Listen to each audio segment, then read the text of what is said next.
Hello student, मैं Saint S N Ajitgarh से मनीष। तो अपन जो 11th क्लास की बायोलॉजी में बेसिक बायोलॉजी के बाद में हम चैप्टर स्टार्ट कर देते। एनसीईआरटी में जो बायोलॉजी में फर्स्ट चैप्टर दे रखा है जीवित जगत या जीव जगत, living word, the living word, हमने क्या कर दिया था, स्टार्ट कर दिया था। तो लिविंग वर्ड में हमने जो जीवन होता है उसके बारे में पढ़ा। तो जीवन में होने वाले जो 5 लक्षण थे उनके बारे में हमने पढ़ रहे थे। उनमें हमने वृद्धि और जनन के बारे में पढ़ लिया था। तो आज का उसके बाद में जो उसके तीसरा जो लक्षण था उसके बारे में आज हम पढ़ते हैं। तो लक्षण कौन कौन से थे? फर्स्ट था वृद्धि, इसके बारे में हम पढ़ चुके हैं। दूसरा जनन, जनन के बारे में हम पढ़ चुके हैं। और थर्ड लक्षण कौन सा था? उपापचय। तो आज का अपना टॉपिक रहेगा उपापचय के बारे में हम पढ़ते हैं। यानी उपापचय क्या होता है इसके बारे में डिटेल से पढ़ते हैं। तो थर्ड लक्षण कौन सा था इसका, जो जीवित जीव थे उनका? उपापचय। सबसे पहली बात करते हैं कि उपापचय होता क्या है। उपापचय क्या होता है कि कोई शरीर में होने वाली जो भी कई प्रकार की रासायनिक अभिक्रिया होती हैं, अपने शरीर में कई प्रकार की रासायनिक अभिक्रिया होती है। वैसे शरीर में न होकर किस में होती है? ये सारी की सारी रासायनिक अभिक्रिया कोशिका के अंदर संपन्न होती है, क्योंकि कोशिका ही क्या बनती है, कंप्लीट एक जो जीव होता है उस पूरे शरीर का निर्माण करता है। यानी कि जीवों में होने वाली विभिन्न प्रकार की रासायनिक अभिक्रियाओं का जो समूह है, सारी जो रासायनिक अभिक्रिया होंगी उन सभी रासायनिक अभिक्रियाओं का जो समूह है, ग्रुप है, सारी जितनी भी अभिक्रियाएं हो रही है रासायनिक अभिक्रिया, उनको एक साथ जोड़ दिया जाए, उनको हम क्या कहते हैं? उपापचयन कहते हैं, मेटाबॉलिज्म कहते हैं। शरीर में होने वाली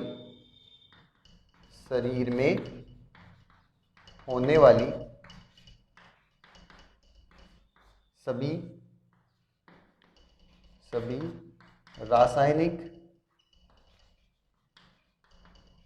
क्रियाओं को क्या कहते हैं? मेटाबॉलिज्म कहते हैं, उपापचय कहते हैं। उपापचय कहते हैं। उपापचय कहेंगे, ये ध्यान रखना, उपापचय प्रक्रिया होती है वो सिर्फ सजीवों द्वारा ही प्रदर्शित की जाती है। सजीवों द्वारा, केवल किसके द्वारा?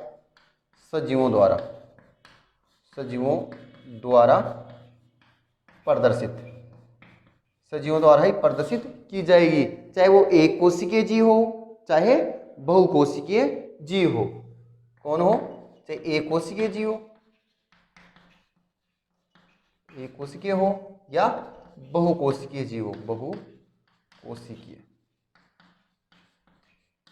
ठीक है, यूनिसेलुलर हो या मल्टीसेलुलर हो, कोई भी ऑर्गेनिज्म होगा वो सारे के सारे क्या करेगा? उपापचयन की प्रक्रिया प्रदर्शित करेगा, क्योंकि उपापचय की जो प्रक्रिया है वो किसमें होती है? कोशिका के अंदर संपन्न होती है।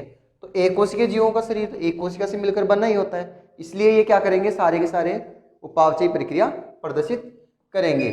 उपापचय जो प्रक्रिया है वो निर्जीवों द्वारा प्रदर्शित नहीं की जाती, सिर्फ किनके द्वारा? सजीवों द्वारा, निर्जीवों द्वारा प्रदर्शित नहीं।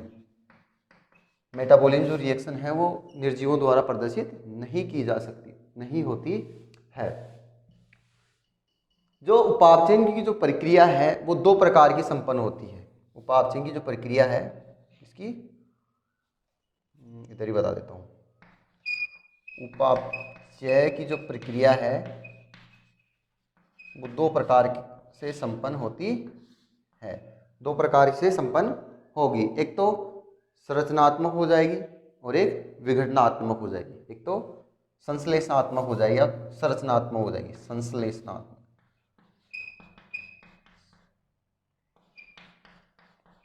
संश्लेषणात्मक एनाबोलिज्म, और एक हो जाएगी कैटाबोलिज्म। एक तो एनाबोलिज्म होती है और एक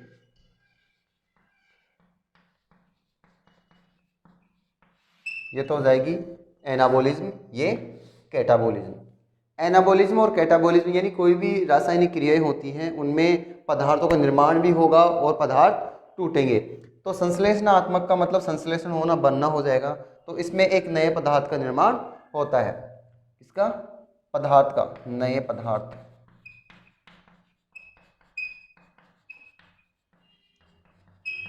एनाबोलिज्म जो मेटाबॉलिज्म होती है उसमें नए पदार्थ का निर्माण होता है। जैसे ए प्लस बी आपस में मिलकर सी क्या बना लिया, एक नया ही पदार्थ बना लिया।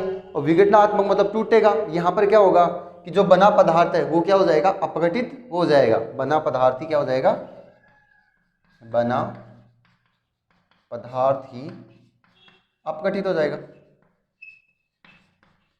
बना पदार्थ क्या हो जाएगा, अपघटित। जैसे डी कोई पदार्थ था वो ई और एफ में कन्वर्ट हो गया। डी कोई पदार्थ था ई और एफ में क्या हो गया, कन्वर्ट हो गया, टूट गया। ठीक है। जो संश्लेषणात्मक जो मेटाबॉलिज्म होती है, एनाबॉलिज्म जो मेटाबॉलिज्म हो गई, उसके लिए हम एग्जाम्पल के तौर पर अगर बात करें तो प्रकाश संश्लेषण, प्रकाश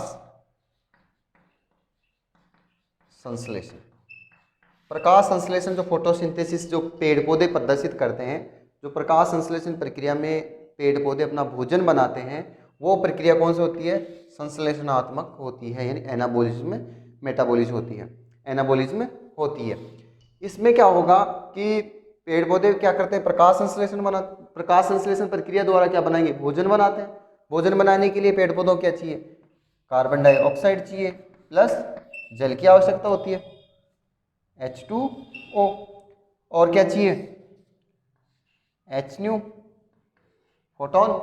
फोटोन का मतलब प्रकाश चाहिए, सूर्य का प्रकाश चाहिए, और क्या चाहिए, क्लोरोफिल वर्णक चाहिए, क्लोरोप्लास्ट चाहिए। हरे हरे कलर का जो पत्तियों का, पेड़ की पत्तियों का जो कलर होता है, लीफ का जो कलर होता है, फर्न का जो कलर होता है, वो क्लोरोफिल वर्णक के कारण ही होता है, क्योंकि ये हरे रंग का होता है। अगर ये चारों पदार्थ मिल जाते हैं, चारों किससे मिलते हैं, कार्बन डाइऑक्साइड, रंध्रों द्वारा। रंध्र क्या होते हैं, पत्ती की अधिचरण पर छोटे छोटे क्या पाए जाते हैं, छिद्र पाए जाते हैं, उन्हें क्या कहते हैं, रंध्र। रंध्र द्वारा वातावरण से क्या ले लेंगे, कार्बन डाइऑक्साइड ग्रहण कर लेंगे, और मिट्टी के अंदर जो जल मौजूद है, केसी का जल होता है, उसको जल को अवशोषित कौन कर लेंगे, जड़ों द्वारा, पेड़ पौधे अवशोषण कर लेंगे। जो फोटोन है, फोटोन किसके द्वारा प्राप्त कर लेंगे, सूर्य के द्वारा। और क्लोरोफिल वर्णक पत्ती में मौजूद होता है, पर्ण में मौजूद होता है। ये सब मिलने के बाद में किसका निर्माण होता है, ग्लूकोज का निर्माण होता है, C6H12O6 प्लस ऑक्सीजन का निर्माण होता है। यानी प्रकाश संश्लेषण प्रक्रिया द्वारा पेड़ पौधे क्या बनाते हैं, ऑक्सीजन का निर्माण करते हैं। बैलेंस करने के लिए यहाँ पर 6 लगाएंगे, यहाँ पर 12, यहाँ पर 6 प्लस 6H2O। यहाँ पर 12 जल के अणु काम में 12 जल के अणु भाग लेते हैं, उनमें 6 अणु काम में आ जाते हैं, बाकी 6 बाहर निकल जाते हैं। ठीक है। ये सब प्रक्रिया हम जब प्रकाश संश्लेषण जब पढ़ेंगे टॉपिक, तो उसमें अच्छी तरह से डिटेल से पढ़ेंगे। तो यहाँ पर ये बात ध्यान रखना कि यहाँ पर क्या कर रहे हैं कि नए पदार्थ का निर्माण यहाँ पर क्या हो रहा है, ग्लूकोज हो रहा है। संश्लेषणात्मक मतलब हो गया बनने वाला, एनाबॉलिज्म। तो यहाँ पर एक नए पदार्थ का निर्माण कौन सा हो गया, ग्लूकोज हो गया। दूसरी तरफ बात करें कैटाबॉलिज्म की, तो कैटाबॉलिज्म क्या होगा, बना पदार्थ क्या होगा, अपघटित होगा। अपघटित होने के लिए जैसे एग्जाम्पल के तौर पर मैं बात करूं, एग्जाम्पल हो जाएगा इसका श्वसन। जो जानवरों में श्वसन की प्रक्रिया जो करते हैं, एनिमल्स में जो श्वसन की प्रक्रिया करते हैं, वह कौन सी प्रक्रिया होती है, विघटनात्मक उपापचय प्रदर्शित करते हैं। मतलब जो पदार्थ हम लेते हैं वो क्या हो जाता है, अपघटित हो जाएगा। अब जहाँ पर ये आपको जो प्रकाश संश्लेषण की प्रक्रिया दिख रही है, बस इसका क्या करना है, उल्टा करना है। उल्टा जब लिख देंगे, अपोजिट अगर इसका लिखेंगे, तो वह कौन सी प्रक्रिया हो जाएगी, श्वसन की प्रक्रिया हो जाएगी। श्वसन की प्रक्रिया मैं यहाँ ऊपर लिख देता हूँ। क्या करेंगे, हम ग्लूकोज लेते हैं C6H12O6 प्लस क्या लेंगे, श्वसन प्रक्रिया में ऑक्सीजन ग्रहण करते हैं। ऑक्सीजन ग्रहण करने के बाद में इसका निर्माण होता है, कार्बन डाइऑक्साइड का निर्माण होता है, प्लस जल का निर्माण होता है, प्लस ऊर्जा बाहर निकलती है।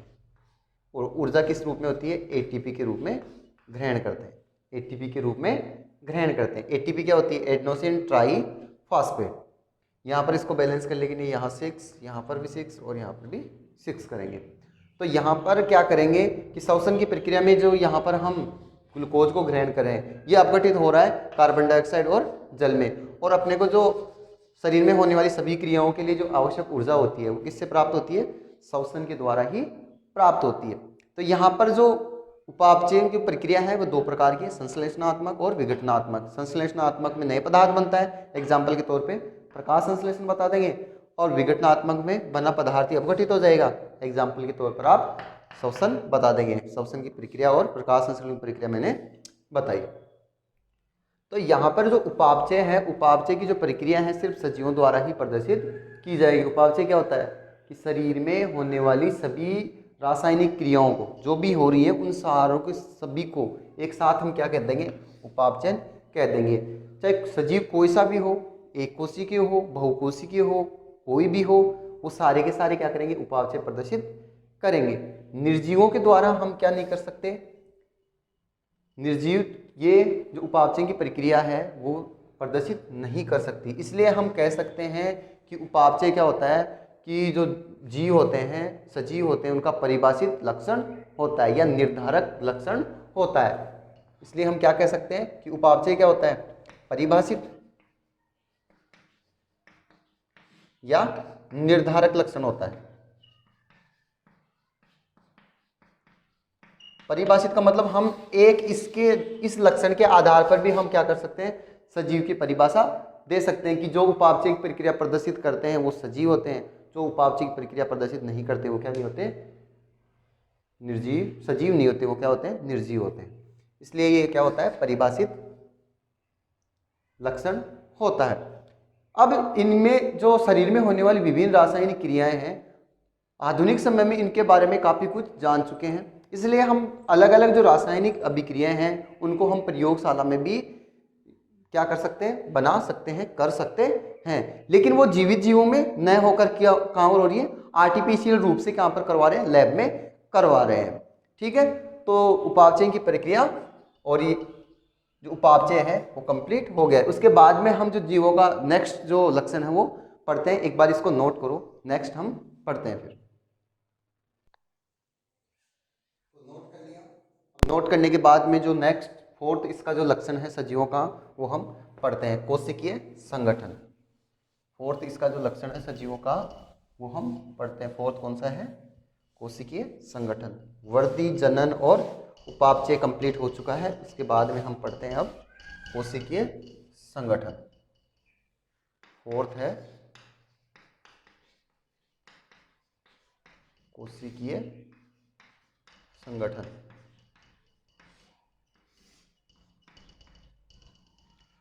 प्रत्येक जीव होगा, चाहे कोई जीव हो, प्रत्येक जीव होता है वो कोशिका से मिलकर ही बना होता है। या कोशिका की बात करें कि कोशिका की परिभाषा, पहली बात तो लिख दें कि सभी सजीव कोशिका से मिलकर बने होते हैं, सेल से मिलकर बने होते हैं। सभी सजीव कोशिका से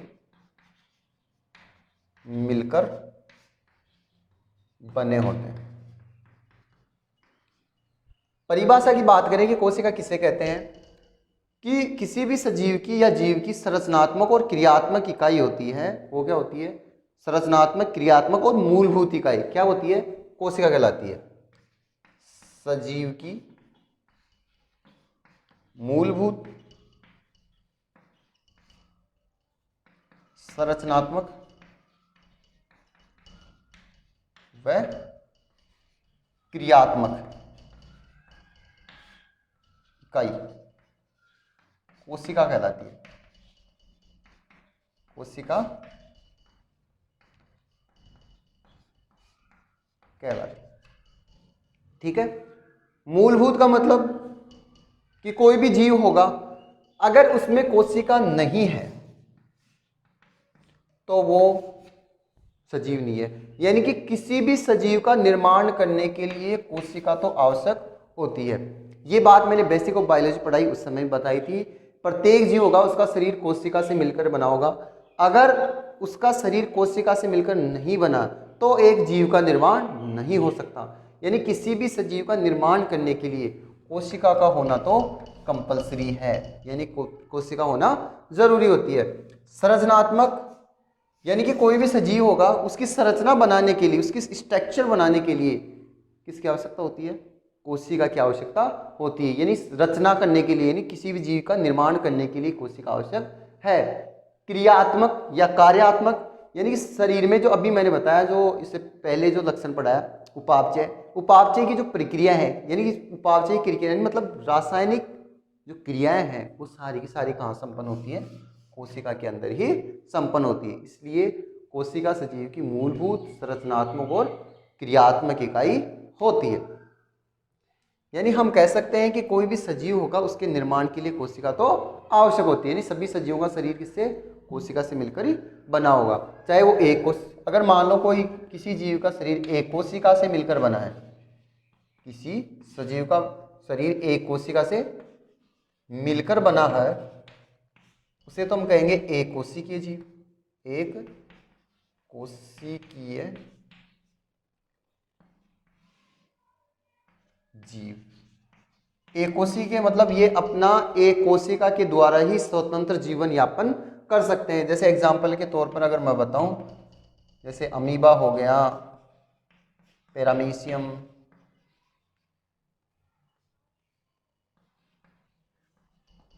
यूग्लिना, जीवाणु हो गए। हम जब ये सेल बायोलॉजी पढ़ेंगे तो इसमें डिटेल से हम इसको पढ़ लेंगे। तो जो जिनका शरीर एक कोशिका से मिलकर बना होता है वो एक कोशिकीय होते हैं। ये अपने इस कोशिका के अंदर ही, एक कोशिका के अंदर ही जो होने वाली, शरीर में होने वाली जो भी क्रियाएं हैं, जैसे उपापचयन हो गया, वृद्धि हो गया, जनन हो गया, वो सभी क्रियाएं कर लेती है। यानी ये भी क्या होती है, एक सजीव होते हैं। जैसे अमीबा, पैरामीशियम, यूग्लिना, ठीक है, क्लेमाइडोमोनास, ये सारे के सारे क्या होते हैं, सजीव होते हैं। और कुछ का शरीर क्या होता है, एक से अधिक कोशिकाओं से मिलकर बना होता है, वो क्या होते हैं, बहुकोशिकीय होते हैं, बहुकोशिकीय। जैसे ह्यूमन बीइंग हो गया, जानवर हो गए, सारे प्लांट्स जो दिख रहे हैं आपको, जिसको नगन आंखों से हम देख सकते हैं, जो सजीव है वो क्या होते हैं, बहुकोशिकीय जीव होते हैं। यानी ये सारे के सारे जो एक कोशिकीय जीव हो जाओ चाहे बहुकोशिकीय जीव हो जाओ, ये सारे के सारे किससे, कोशिका से मिलकर ही बने होते हैं। निर्जीव जो होता है, कोई भी निर्जीव वो कोशिका से मिलकर नहीं बना होता है। इसलिए हम कह सकते हैं कि कोशिका क्या होती है, किसी भी सजीव का निर्धारक या परिभाषित लक्षण होता है, क्योंकि इसका कोई अपवाद नहीं होता। अगर कोई सजीव है तो उसके में सजीव होने के लिए उसमें कोशिका संगठन तो कंपलसरी होगा ही होगा। यानी उसमें कोशिका से एक कोशिका तो कंपलसरी है ही है। अब वो जरूरी नहीं है कि वो कोशिकाएं आपस में मिलकर उत्तक मिलकर अंग इनका निर्माण करे ना करे, लेकिन सजीव को जीवित रहने के लिए कम से कम एक कोशिका तो आवश्यक होती है। इसलिए जो कोशिकीय संगठन है वो जीवों का क्या है, परिभाषित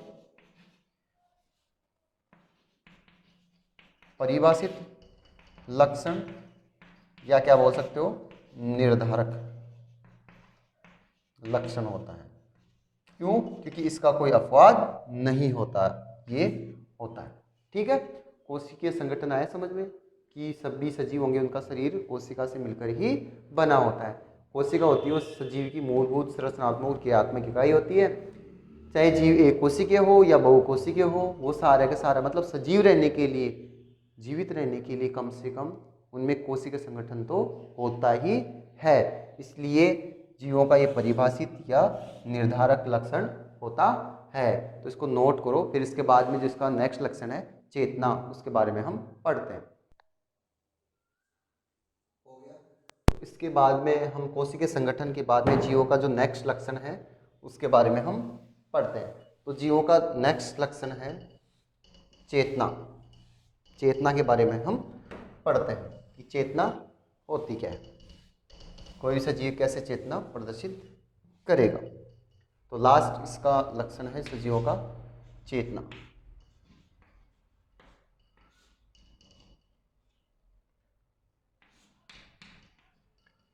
सबसे पहले बात करें चेतना की परिभाषा की, चेतना होती क्या है, कि हमारे आसपास के वातावरण में और पर्यावरणीय कारक जो भी होते हैं, पर्यावरण से हम कोई उत्तेजनाएं क्या करेंगे, ग्रहण करेंगे। ग्रहण करके उनके प्रति क्या करेंगे, अनुक्रिया करेंगे। अनुक्रिया कैसे, उनके अनुसार हम ढलने की कोशिश करेंगे कि क्या हो रहा है वातावरण में, वही क्या है, चेतना है। चेतना क्या है कि आसपास के वातावरण से और पर्यावरण से हम क्या करेंगे, कई प्रकार की प्रतिक्रियाएं या अनुक्रियाएं ग्रहण करेंगे। ग्रहण करने के बाद में उनके प्रति जो अनुक्रिया करेंगे वही क्या होती है, चेतना होती है। तो आस पास के वातावरण व पर्यावरण से उत्तेजनाएं ग्रहण करके उनके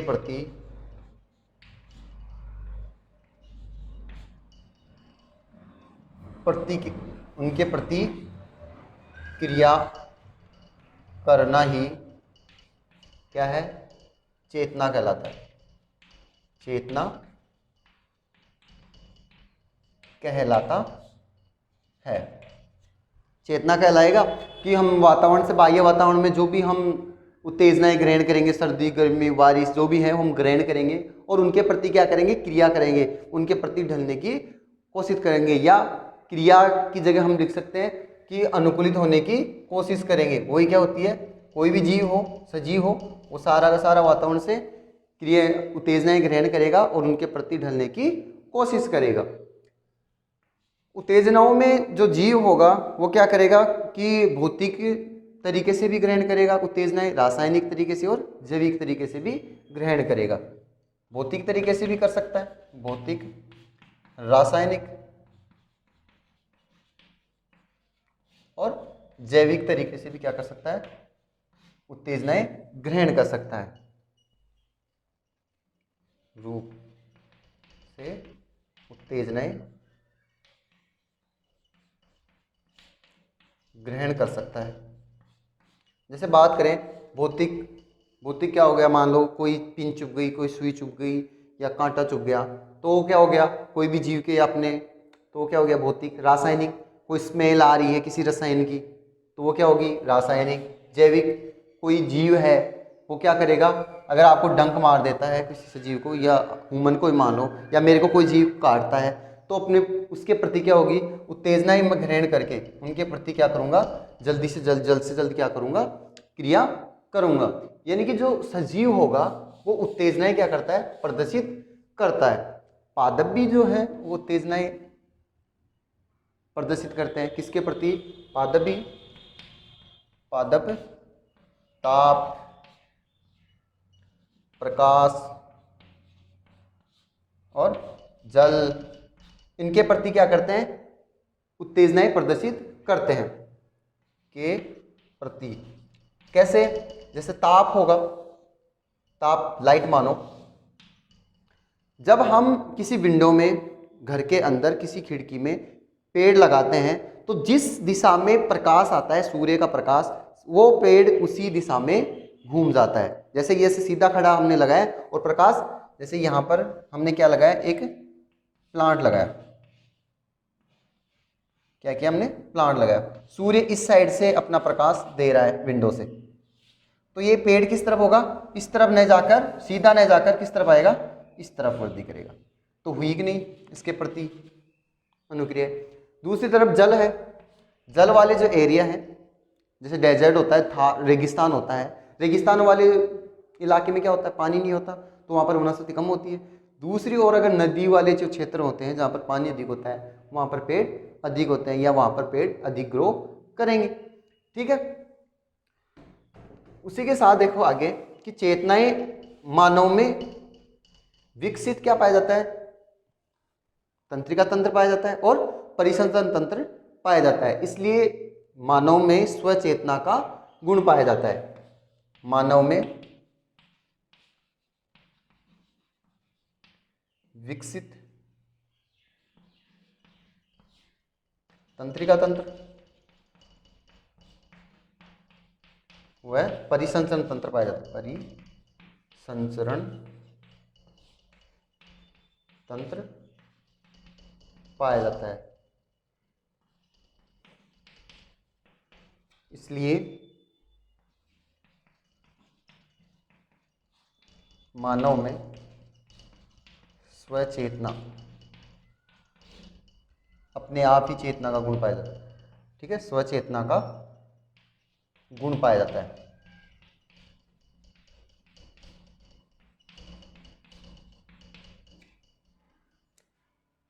तो स्वचेतना का गुण सिर्फ किस में पाया जाता है? मानव में ही पाया जाता है। क्यों पाया जाता है? क्योंकि इसमें विकसित तंत्रिका तंत्र होता है और परिसंचरण विकसित पाया जाने के कारण यहाँ पर मानव में क्या होता है?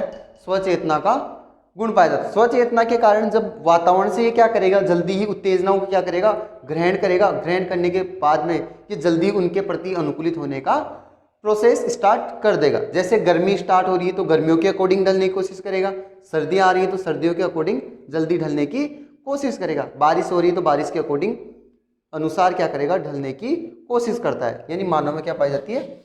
स्वचेतना का गुण पाया जाता है। लेकिन किसमें नहीं पाया जाता स्वचेतना का? जो कोमा में व्यक्ति होता है उसमें स्वचेतना का गुण भी नहीं पाया जाता। एक बात और ध्यान रखना, यहाँ बताई नहीं, नीचे बता देता हूँ कि जो पादप होते हैं जो प्रोकैरियोटिक और यूकैरियोटिक जो जीव होते हैं वो सारे के सारे ही क्या करेंगे? चेतना का गुण प्रदर्शित करेंगे। दूसरी ओर मैंने बताया कि लाइकेन जो होते हैं, ये बात ध्यान रखो कि चेतना का गुण जैसे प्लांट्स में, और देखो कि लाइकेन जो होते हैं वो वायु प्रदूषण के सूचक होते हैं। जहाँ पर प्रदूषण होता है कि प्लांट क्या होते हैं? प्रदूषण के भी सूचक करते हैं। प्रदूषण के प्रति भी चेतना प्रदर्शित करते हैं। प्रदूषण के प्रति कैसे? कि जैसे लाइकेन होता है, लाइकेन जहाँ पर वायु प्रदूषण अधिक है वहाँ पर लाइकेन आपको देखने को नहीं मिलेंगे। ठीक है, ये बात भी ध्यान रखें। तो चेतना के बारे में आपने पढ़ा कि चेतना क्या होती है? आसपास के वातावरण में और पर्यावरण से क्या करेंगे? उत्तेजनाएं कोई सजीव ग्रहण करेगा, ग्रहण करने के बाद में उनके प्रति क्या करेगा? क्रिया प्रदर्शित करेगा। चेतनाएं क्या हो सकती हैं? भौतिक हो सकती है, रासायनिक, जैविक, ये हो सकती है। पादप भी क्या करते हैं? ताप, प्रकाश, जल, प्रदूषण, इनके प्रति क्या करते हैं? चेतना प्रदर्शित करते हैं। मानव में विकसित तंत्रिका तंत्र होता है और परिसंचरण तंत्र होने की वजह से ये क्या करते हैं? स्वचेतना प्रदर्शित करते हैं। लेकिन कौन नहीं प्रदर्शित करता? कोमा में गया हुआ व्यक्ति चेतना प्रदर्शित नहीं करता है। इसके बाद में जो अपने जो सजीवों के लक्षण हैं वो कंप्लीट हो गए हैं। इसके अलावा जैसे अनुकूल है, अनुकूलन, इसके अलावा बात करें हम किसकी? अनुकूलन की। अनुकूलन भी हम जीवों का लक्षण बता सकते हैं कि अनुकूलन, कोई जीव अपने आप को वातावरण के प्रति अगर अनुकूलित कर लेता है तो वो क्या होता है? अनुकूलन होता है। अनुकूलन क्या होगा? कोई भी जीव होगा वो अपने आप को वातावरण के प्रति अनुकूलित कर लेगा। वैसे जीव की बात करें तो जीव क्या होता है कि अब हम बता सकते हैं कि जीव, अनुकूलन को हटा देते हैं, कि जीव क्या करेगा? स्वप्रतिकृतियन, यानी कि जीव होगा वो अपने आप को, खुद को भी डेवलप कर लेता है। स्वप्रतिकृति मतलब खुद की कॉपी बना लेता है। स्वप्रतिकृतियन का और विकासशील होता है तथा नियमनकारी उत्तेजना तथा नियमनकारी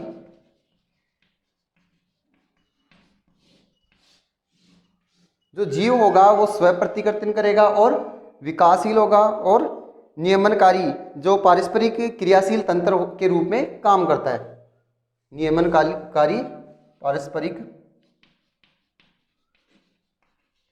क्रिया तंत्र के रूप में काम करेगा।